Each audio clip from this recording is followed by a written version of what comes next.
Bismillahirrahmanirrahim. Assalamualaikum warahmatullahi wabarakatuh. Perkenalkan, nama saya Muhammad Furqan Ramadhani dari kelas 4A, dan di sini saya akan menjelaskan dan memaparkan poin-poin penting yang telah kita pelajari di semester 4 kemarin.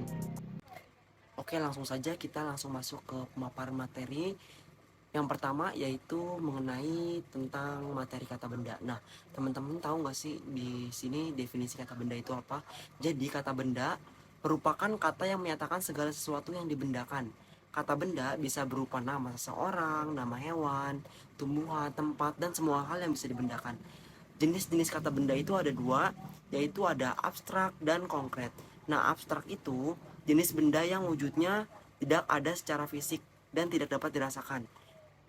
Selanjutnya itu ada konkret. Nah, konkret itu jenis benda yang memiliki bentuk fisik seperti meja, sepatu, dan lemari. Perbedaan kata benda konkret dan abstrak. Nah, di sini perbedaan konkret dan abstrak dapat dilihat dari wujudnya. Seperti yang sudah disebutkan, kata konkret berarti wujudnya benar-benar ada secara fisik dan bisa kita rasakan dengan panca indera kita sendiri. Dan di sisi lain, pengertian abstrak menurut Kamus Besar Bahasa Indonesia adalah tindakan berwujud dan tidak berbentuk. Kata abstrak memiliki fungsi untuk bisa menghasilkan nilai rasa dalam karya serta alat untuk merangsang seseorang dalam melakukan imajinasi.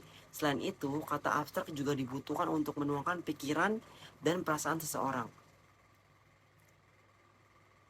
Contoh kata benda konkret dan pendeskripsiannya. Kata benda, nama diri seperti nama orang, negara, dan sekolah. Mungkin itu saja yang dapat saya sampaikan mengenai materi tentang definisi kata benda. Oke, selanjutnya yaitu materi yang kedua, yaitu mengenai tentang identifikasi diri. Nah, di sini nama diri adalah sebuah nama yang menunjukkan hakiki suatu hal yang sedang diperbincangkan, namun tidak memberitahu lebih lanjut mengenai apa itu. Nah, selanjutnya itu ada penulisannya diawali dengan huruf kapital. Contohnya itu seperti Budi, Purwanto, Aisyah, Amelia, dan sebagainya. Menuliskan nama keluarga dan gelar kekerabatan. Selain mengenal nama dirinya sendiri, peserta didik diharapkan mampu mengetahui nama ayahnya, nama ibunya, dan saudara-saudara lainnya. Peserta didik juga diharapkan mengetahui orang yang termasuk kerabat antara lain adik, kakak, kakek, nenek, paman, bibi, dan sepupu anak harus tahu nama saudara dan kerabat sendiri supaya hubungan keluarga mereka tidak terputus. Selanjutnya itu ada teori nama diri. Teori deskripsinya yaitu teori ini menyebutkan bahwa arti yang dimiliki oleh sebuah nama diri terdiri dari berbagai properti yang dapat diterangkan dalam bentuk deskripsi yang menggunakan sebuah objek yang cocok dengan deskripsi tersebut. Nah, mungkin itu saja yang dapat saya sampaikan mengenai materi identifikasi diri. Selanjutnya, di sini saya akan menjelaskan dan memaparkan materi tentang kalimat sapaan. Nah, teman-teman tahu nggak sih kalimat sapaan itu apa? Nah, jadi kalimat sapaan merupakan salah satu komponen bahasa yang penting karena dalam sapaan suatu interaksi akan berlanjut. Menurut Krida Laksana, kata sapaan merujuk pada kata atau ungkapan yang dipakai untuk menyebut dan memanggil para pelaku dalam suatu peristiwa bahasa. Dapat disimpulkan bahwa sapaan adalah bentuk linguistik yang digunakan untuk mengacu atau merujuk kepada mitra bicara dalam interaksi lingual yang dilakukan secara langsung dan digunakan untuk menarik perhatian mitra bicara. Mitra bicara di sini adalah orang kedua atau orang yang diajak bicara. Selanjutnya itu ada fungsi kalimat sapaan. Nah, di sini itu ada dua, yaitu fungsi konotatif dan fungsi fatis. Di sini selanjutnya itu ada ciri-ciri kalimat sapaan. Yang pertama itu ciri-ciri kalimat sapaan, penulisan huruf awal menggunakan huruf kapital. Yang kedua, sesuai situasi dan kondisi percakapan. Yang ketiga, dipengaruhi oleh adat istiadat. Yang keempat, pemilihan bentuk kata sapaan dipengaruhi oleh status. Selanjutnya itu di sini ada kaidah penulisan kalimat sapaan. Yang pertama itu di sini ada huruf awal kata sapaan ditulis dengan huruf kapital. Yang kedua, apabila diikuti nama diri, sapaan dapat disingkat ataupun ditulis lengkap. Yang ketiga, bentuk sapaan singkat dapat dipakai jika tidak disertai nama diri. Mungkin itu saja yang dapat saya sampaikan mengenai materi tentang kalimat sapaan. Selanjutnya di sini ada materi tentang dialog, prolog, dan epilog. Nah, pengertian dialog menurut KBBI atau Kamus Besar Bahasa Indonesia, dialog adalah percakapan, sandiwara, cerita, dan sebagainya. Karya tulis dengan disajikan dalam bentuk percakapan antara dua tokoh atau lebih. Wacana dialog adalah jenis wacana yang dituturkan oleh dua orang atau lebih. Jenis wacana ini bisa berbentuk tulis ataupun lisan. Wacana dialog ditulis sebagaimana telah disinggung sebelumnya, yaitu memiliki bentuk yang sama dengan wacana drama atau dialog skenario, dialog ketoprak, lawakan, dan sebagainya. Dialog sebagai sebuah percakapan dalam sandiwara, cerita, dan sebagainya, atau karya tulis yang disajikan dalam bentuk percakapan antara dua orang tokoh atau lebih. Pengertian prolog. Prolog merupakan pembukaan atau peristiwa pendahuluan dalam sebuah drama atau sandiwara. Dalam sebuah prolog dikemukakan juga para pemain, gambar, setting, dan sebagainya. Prolog adalah kata pendahuluan dalam lakon drama. Prolog memainkan peran yang besar dalam menyiapkan pikiran penonton agar dapat mengikuti lakon atau cerita yang disajikan. Perkenalan tokoh-tokoh dan pemerannya serta konflik dijelaskan dalam prologis. Prolog adalah bagian naskah yang ditulis pengarang pada bagian awal. Pada dasarnya, prolog merupakan pengantar naskah yang berisi pendapat pengarang tentang cerita yang akan disajikan. Keterangan tersebut berupa masalah, gagasan, pesan pengarang, alur, latar belakang cerita, tokoh, dan lain-lain. Diharapkan dapat membantu membaca penonton di dalam memahami menikmati cerita. Tujuan penyailan prolog ini mengutarakan cerita yang berketerangan tentang masalah, gagasan, pesan, jalan cerita, latar belakang cerita, tokoh, cerita, dan lain sebagainya. Pengertian epilog. Menurut KBBI, Kamus Besar Bahasa Indonesia, epilog yaitu bagian penutup pada karya sastra yang fungsinya menyampaikan intisari cerita atau menafsirkan maksud karya itu oleh seorang aktor pada akhir cerita. Pidato singkat pada akhir drama yang memuat komentar tentang apa yang dilakonkan atau yang diceritakan. Yang ketiga, peristiwa terakhir yang menjelaskan peristiwa induk. Epilog, kata penutup yang mengakhiri pementasan. Isinya biasanya berupa kesimpulan atau ajaran yang bisa diambil dari tontonan drama yang baru disajikan. Epilog merupakan bagian terakhir dari sebuah drama yang berfungsi untuk menyampaikan intisari cerita atau menafsirkan maksud cerita oleh orang aktor pada akhir cerita. Dengan kata lain, epilog merupakan peristiwa terakhir yang menyelesaikan peristiwa induk. Epilog biasanya berisi kesimpulan pengarang mengenai cerita. Kadang-kadang kesimpulan tersebut itu disertai nasihat atau pesan. Ada pula yang disertai ucapan terima kasih pengarang dan pemain kepada para penonton. Epilog ini berisi kesimpulan cerita yang menurut tentang nasihat, pesan, atau amanat pengarang berdasarkan cerita disajikannya. Selanjutnya itu ada contoh prolog. Pada zaman dahulu, ada seorang gembala biri-biri. Setiap hari dia akan menjadi biri-biri di tepi bukit. Pengembala penjaga biri-biri, setiap hari lama-kelamaan dia mulai bosan dengan kerjaannya. Pengembala, aku tahu. Contoh, pengembala pun memulai aksinya. Dialog pengembala, tolong ada serigala di sini. Tolong selamatkan biri-biri. Para petani, serigala, mana ayo kita tolong. Petani satu, mana serigalanya? Tanya petani pada seorang pengembala. Nah, selanjutnya di atas ini ada contoh epilog. Contohnya itu seperti dengarkan nasihat orang-orang, jangan suka membohongi orang, nanti tidak ada lagi yang percaya saat kau berada dalam bahaya. Jangan sekali-kali berbohong, kalaupun nanti kita bicara benar, orang tidak akan percaya. Mungkin itu saja yang dapat saya sampaikan mengenai materi tentang dialog, prolog, dan epilog. Selanjutnya di sini saya akan memaparkan dan menjelaskan mengenai materi tentang jenis-jenis membaca petunjuk. Nah, di sini pengertian membaca merupakan salah satu jenis keterampilan berbahasa tulis yang bersifat represif. Semua yang diperoleh melalui membaca itu akan memungkinkan orang tersebut mampu mempertinggi daya pikirnya, mempertajam pandangannya, dan memperluas wawasannya. Syarat-syarat menjadi pembaca yang baik. Yang pertama itu, pembaca yang baik tahu mengapa dia membaca. Yang kedua, pembaca yang baik memahami apa yang dibaca. Yang ketiga, pembaca yang baik harus menguasai kecepatan membaca. Yang keempat, membaca yang baik harus mengenal media cetak. Selanjutnya itu ada jenis-jenis membaca. Nah, di sini itu ada membaca cepat. Membaca cepat, teknik membaca dengan memindahkan pandangan mata secara cepat, kata demi kata, frase demi frase, atau baris demi baris. Selanjutnya itu ada jenis-jenis membaca. Yang pertama itu ada membaca sekilas atau skimming. Teknik membaca yang dilakukan sekilas pada bagian-bagian teks, terutama judul, daftar isi, kata pengantar, indeks, atau hal umum lainnya. Selanjutnya itu ada membaca ekstensif. Nah, membaca ekstensif adalah kegiatan membaca yang dilakukan dengan cara tidak begitu detail.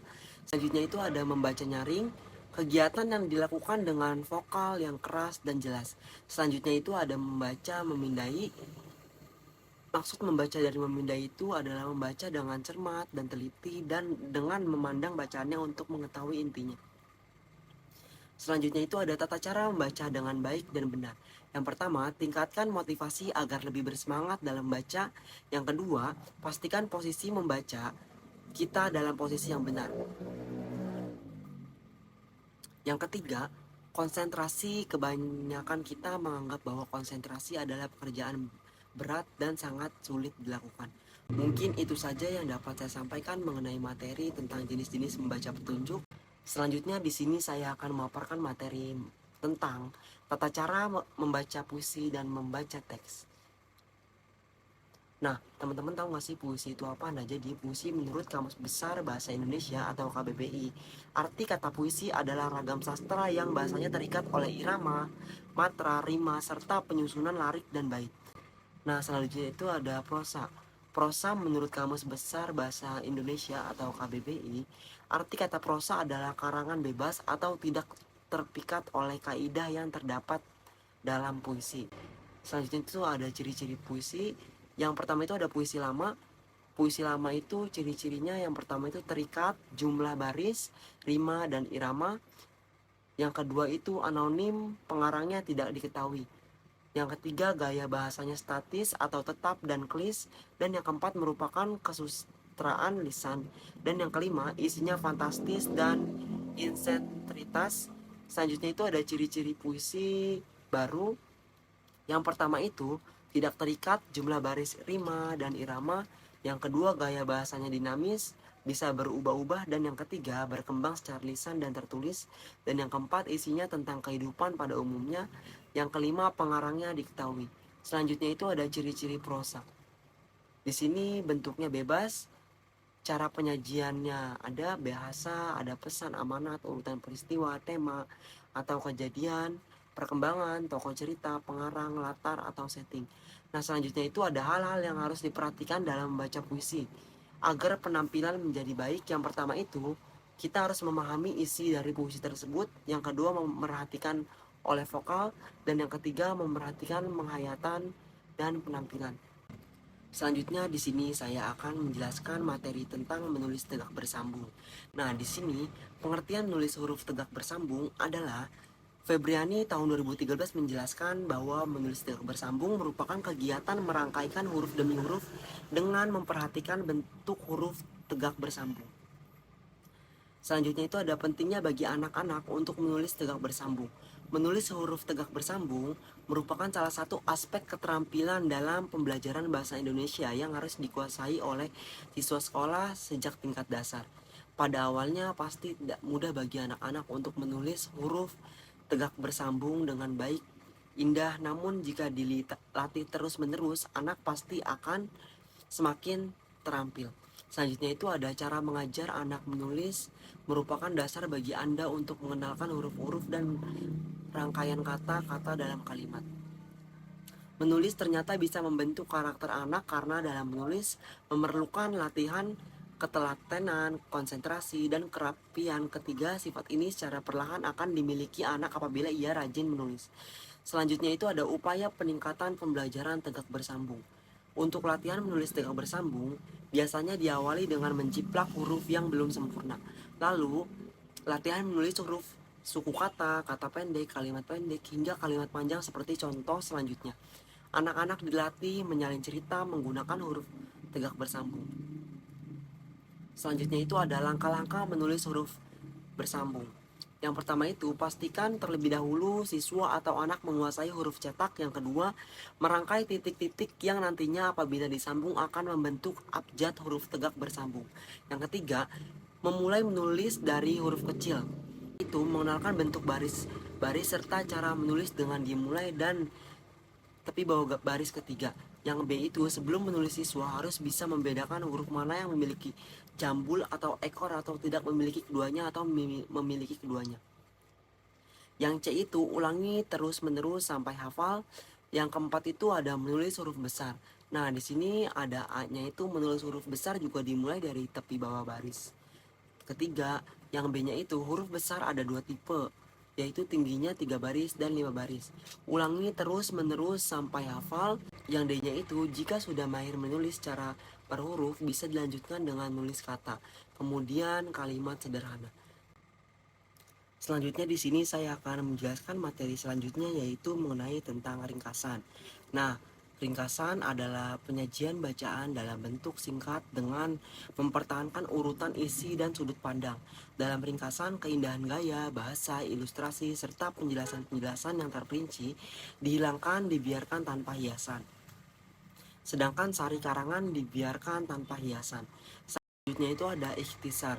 Nah, di sini ikhtisar adalah memendekkan sesuatu bacaan dengan mengambil bagian penting tanpa harus terikat pada struktur wacana. Dalam artian tidak perlu mempertahankan urutan karangan asli, tidak perlu memberikan isi dari seluruh karangan itu secara proporsional.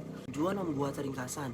Nah, di sini tujuan membuat ringkasan yaitu memahami dan mengetahui isi sebuah buku atau karangan, maka latihan-latihan untuk maksud tersebut akan membimbing dan menentukan seorang agar dapat membaca karangan asli dengan cermat. Selanjutnya itu ada perbedaan antara ringkasan dan ikhtisar. Ringkasan, bentuk ringkasan dari suatu uraian atau pembicaraan atau bab dan karangan asli secara proporsional tetap dipertahankan dalam bentuknya yang singkat. Ikhtisar, sementara ikhtisar merupakan bentuk ringkasan dari suatu uraian atau pembicaraan, namun dalam pembuatannya tidak perlu mempertahankan urutan isi dan suatu karangan secara proporsional. Selanjutnya itu ada langkah-langkah menyusun ringkasan. Yang pertama, hendaknya menggunakan kalimat tunggal daripada kalimat menjebuk. Yang kedua, bila mungkin ringkasan kalimat itu menjadi frasa. Yang ketiga, jumlah alinea tergantung dari besarnya ringkasan dan jumlah topik utama yang dalam ringkasan. Yang keempat, sebuah keterangan atau kata sifat sebaiknya dibuang. Yang kelima, pertahankan susunan gagasan asli. Ringkas gagasan-gagasan tersebut seperti urutan naskah asli. Yang keenam, bila teks asli mengandung dialog, maka harus ditulis dalam bahasa tak langsung. Yang ketujuh, penulis harus memperhatikan panjang ringkasan yang dibuat. Selanjutnya di sini saya akan menjelaskan materi tentang parafrase.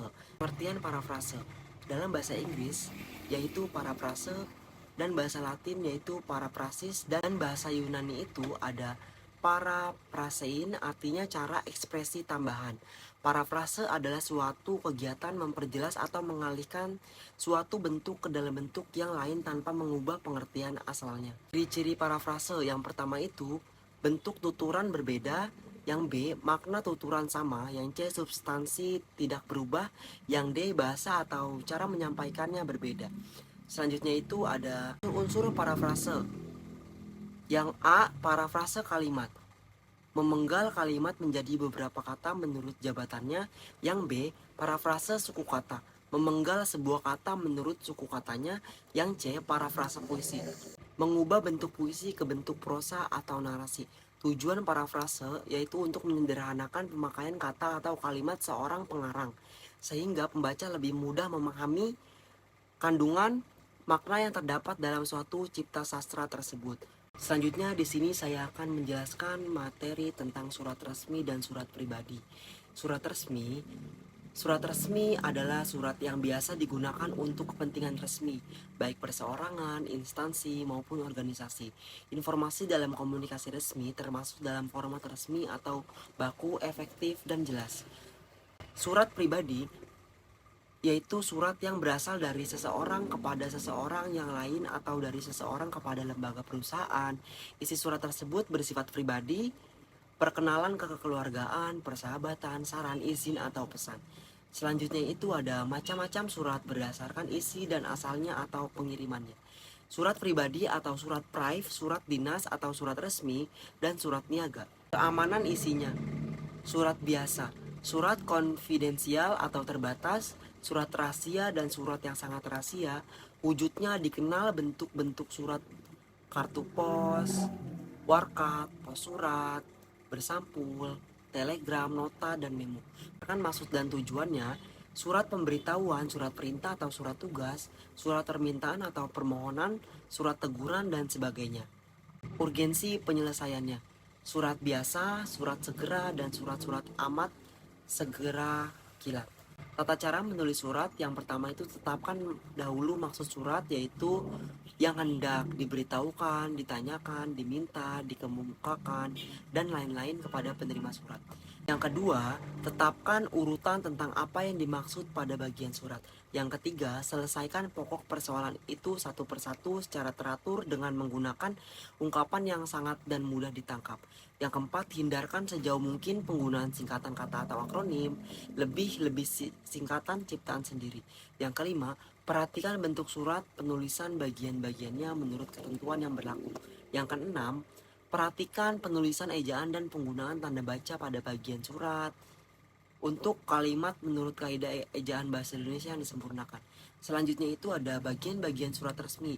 Yang pertama itu ada kepala surat, tanggal surat, nomor surat, lampiran, hal atau perihal, alamat surat, salah pembuka, isi surat, salah penutup, penanggung jawab surat, tembusan. Selanjutnya itu ada bagian-bagian surat pribadi. Yang pertama itu ada tanggal surat, alamat surat, salam pembuka, isi surat, salam penutup, nama dan tanda tangan pengirim. Formulir dan kwitansi. Formulir adalah selembar kertas atau lebih yang menyediakan ruangan untuk memuat catatan, informasi atau instruksi yang akan diteruskan pada individu, departemen, atau organisasi lain. Formulir berfungsi sebagai data dukung bagi setiap prosedur yang ada dan saling terkaitan antara satu formulir dengan formulir yang lain. Manfaat formulir yang pertama, menetapkan tanggung jawab timbulnya transaksi bisnis. Yang kedua, merekam data transaksi bisnis atau perusahaan. Yang ketiga, mengurangi kemungkinan kesalahan dengan cara menyatakan semua kejadian dalam bentuk tulisan. Yang keempat, menyampaikan informasi pokok. Selanjutnya itu di sini ada ragam bentuk formulir. Nah, di sini ada formulir intern digunakan di dalam lingkungan sebuah kantor antara para pengawas, pegawai, dan wakil-wakil sebuah perkantoran. Contohnya seperti tiket-tiket biaya, formulir, pengeluaran, permohonan, bahan-bahan, dan lain-lain. Selanjutnya itu ada formulir ekstern, formulir yang digunakan dalam lingkungan kantor yang mana formulir tersebut dikirimkan kepada para langganan. Selanjutnya itu ada kwitansi. Kwitansi merupakan suatu surat atau dokumen yang sering digunakan sebagai tanda bukti bahwa telah terjadinya transaksi penerimaan sejumlah uang dari pemberi uang kepada penerima uang yang telah dilengkapi dengan beberapa rincian seperti tujuan dari pembayaran atas transaksi tempat dan tanggal di mana terjadinya transaksi tersebut. Selanjutnya itu ada ragam bentuk kwitansi. Yang pertama, kwitansi bentuk pembayaran. Biasa terjadi pada saat kegiatan jual beli. Yang kedua, kwitansi transaksi produk, memberikan informasi mengenai barang yang dibeli oleh pelanggan. Yang ketiga, kwitansi transfer uang. Jenis ini pada umumnya digunakan pada industri perbankan. 4. Kwitansi cash receipt. Jenis kwitansi yang satu ini menjelaskan mengenai setoran serta penarikan mana yang akan dikirim sebagai bukti keuangan pada peninjauan yang selanjutnya. Yang kelima, kwitansi serah terima uang. Kwitansi serah terima uang merupakan jenis kwitansi yang paling sering dan paling umum penggunaannya. Contoh pengisian kwitansi. Sebelum mengisi sebuah kwitansi, ada beberapa hal yang harus dipersiapkan. Yang A, belangko harus sudah tercantum nama dari pihak perusahaan terkait, seperti halaman yang dicetak, berupa nama perusahaan, dan beberapa kata atau baris untuk mengisi informasi yang baik dan jelas. Yang B, pulpen dengan tinta hitam. Kwitansi tertulis harus menggunakan tinta hitam yang diperlukan untuk memastikan kebebasan atau keaslian kwitansi tersebut. Yang C, menuliskan sebuah informasi yang harus diisi dalam kwitansi. Harus dapat mencantumkan detail penjual, detail pembeli, tanggal transaksi, detail informasi produk, jumlah uang yang dibeli, diangkat atau nominal, cara pembayaran, tanda tangan penjual dan pembeli. Yang D itu mengisi informasi yang berkaitan dengan pembayaran sewa. Kwitansi juga akan dikeluarkan sebagai bukti penerimaan dalam pembayaran sewa. Mungkin itu saja yang dapat saya sampaikan mengenai materi tentang formulir dan kwitansi. Selanjutnya di sini saya akan menjelaskan materi tentang definisi pidato. Nah, jadi pidato adalah pengungkapan pikiran dalam bentuk kata-kata yang ditunjukkan kepada orang banyak atau wacana yang disiapkan untuk diucapkan di depan khalayak. Menurut Kamus Besar Bahasa Indonesia, pidato pada umumnya ditujukan pada orang atau sekumpulan orang untuk menyatakan selamat menyambut kedatangan tamu, memperingati hari besar, dan lain sebagainya.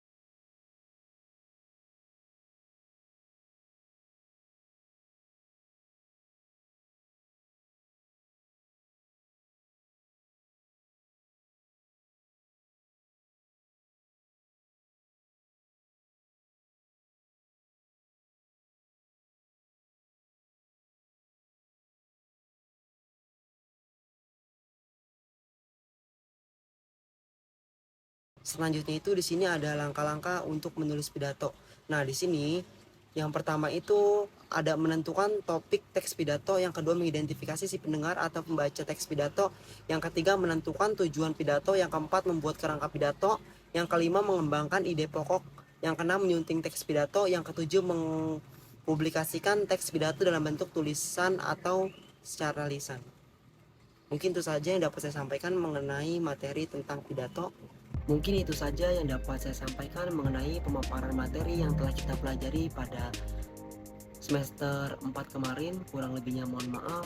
Wassalamualaikum warahmatullahi wabarakatuh.